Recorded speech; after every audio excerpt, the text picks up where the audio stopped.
Welcome back. Keeping children safe in a digital world is becoming a bigger conversation as kids start using screens even as early as toddlers for some families. And we're joined by Dr. Michael Flores, a psychologist at Nationwide Children's Hospital. Dr. Flores, thank you for being with us. We all feel like we can have that conversation about stranger danger for the real world. We all as parents feel capable of that conversation. How do we start the conversation for our kids about chatting with people in video games and other apps? How do we start that conversation? The first thing is just having knowledge about what your kids are doing. So I like to use the acronym GAME. So in GAME, we think about getting to know what your children are doing online. Who are they talking to? What are they doing? What apps are they using? What games are they playing? And then A, we're going to ask them some questions. What are they learning in this game? How is it making them feel? M, we're going to make sure that we're monitoring any changes in their behavior to see, are they in the room more often than not? Are they withdrawn? Has it changed their behavior, affecting their academics?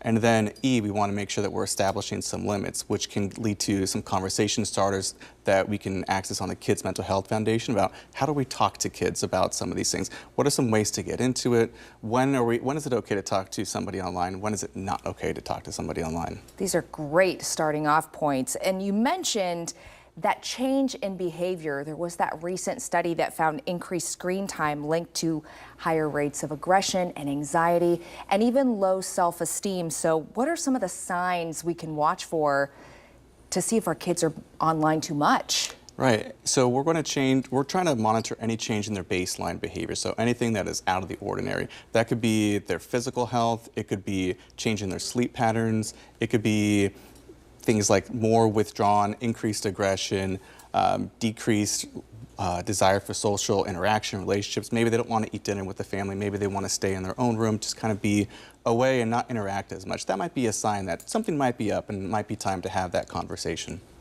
So if a parent is allowing their child to play online games, what are some things parents can do right now to make sure we're maintaining a healthy relationship with our screens? Because this is something we struggle with as parents. How can we make sure we're instilling that in our children? I think the best thing that parents can think about is trying to maintain a positive relationship with your child. When you have that positive relationship with the child, we call it parental warmth, which means that a child doesn't feel that they're going to get into trouble or get yelled at, screamed at when they do something, when they talk to somebody online that they shouldn't, when they make some of those mistakes.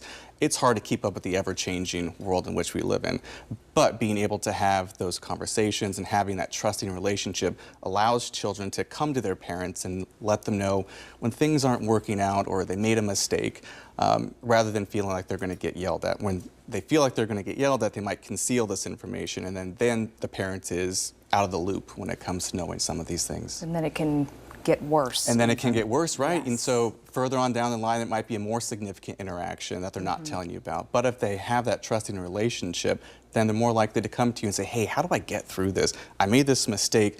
What can we do to fix this? I like that. Learning together. That's really what this is all about. Right. Dr. Flores, thank you so much for your time today. Of course. Thank you so much. Our coverage doesn't stop here, from saving money on new clothes and school supplies to expert advice on safety and mental illness. 10 TV has you covered. Watch our Back to School special, available now on 10 TV Plus. Download on your TV and watch for free.